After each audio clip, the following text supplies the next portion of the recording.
All right, today we're jumping into a really fascinating idea from an article by Alex Cheng. It argues that there's a huge shift happening in how angel investors should be looking at founders, especially in B2B AI. Basically, the old playbook, it's out. It's time to stop looking for one type of founder and start embracing a new one. Let's get into it. You know, for decades, investors have been told to look for one key trait in a founder. It's the thing you see in movies, the idea that gets romanticized in every article about Silicon Valley. So, what is that one single thing?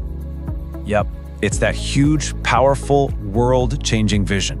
We're all taught to find the founder who can paint this incredible picture of a totally different future, the person who dreams bigger than anyone else. For a long, long time, this was the absolute gold standard. But here's the twist. In the nitty-gritty practical world of B2B AI, that grand vision isn't just less important, it might actually be a liability, a red flag. The game is totally changed, and that old playbook is officially broken. So, let's start by digging into what we'll call the visionary founder myth. We're going to explore why this old model of backing pure storytellers is giving way to a new, way more grounded type of founder. So here's the crucial point. These days, coming up with a big idea for AI is, well, it's kind of easy. The internet is flooded with them. What is incredibly hard, and therefore incredibly valuable, is the ability to actually execute, to build something that works, that solves a real problem, and that a business will pay for right now. And this really sets up a clash between two totally different founder mindsets. Let's compare storytelling versus system thinking. Because when you put them side by side, the contrast is just, well, it's night and day. And the separation is so clear. On one side, you've got the visionary. Their pitch is just loaded with exciting buzzwords like disruption and paradigm shift, you know the drill. They're selling you this big, abstract future. But then you have the operator. They're all about system thinking. They talk in specifics about workflows, about real-world inefficiencies. They aren't selling a dream, they're building a practical tool for today. The operator's superpower has a name, operational clarity. And this isn't just about having an idea, it's about having this almost microscopic understanding of a customer's day-to-day reality. They can walk you through every single step of a process, pinpoint the exact spot where it's broken, and show you precisely how their solution fixes it with immediate measurable value. Okay, so how does this operational clarity actually translate into building a company? Well, it's all about focusing on traction, not just theories. This is where the rubber really meets the road. See, an operator doesn't start with some grand theory about the world. Nope. They start with a specific, nagging, repeatable problem inside a real business workflow. And crucially, they know exactly how that customer measures success. Is it time saved? Fewer errors? They build a solution that delivers on that specific metric, focusing on getting it used immediately and worrying about massive scale later.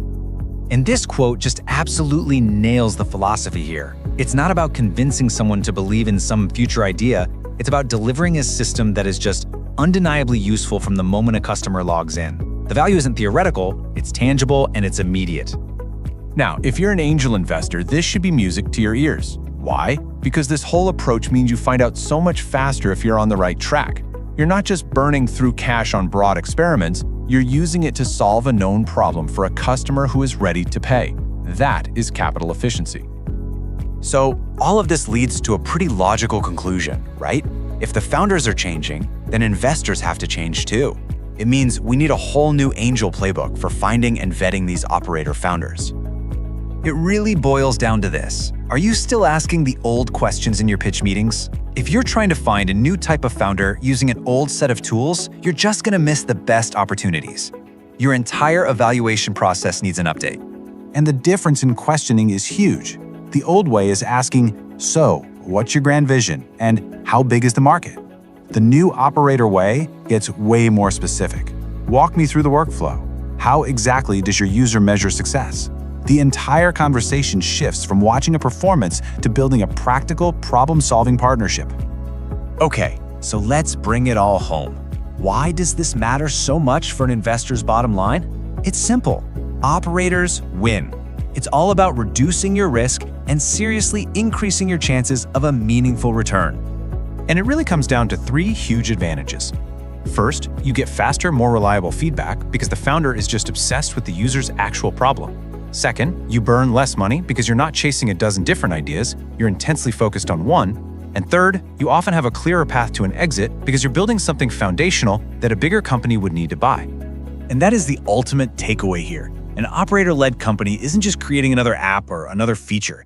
They are building a core piece of infrastructure that gets deeply embedded in another company's workflow. It becomes something that company needs to buy, not just something that's nice to have. And that is a much more valuable and defensible position. So we'll leave you with this final thought for your own strategy. When you sit down for your next pitch meeting, ask yourself, is this person selling me a beautiful story about the future?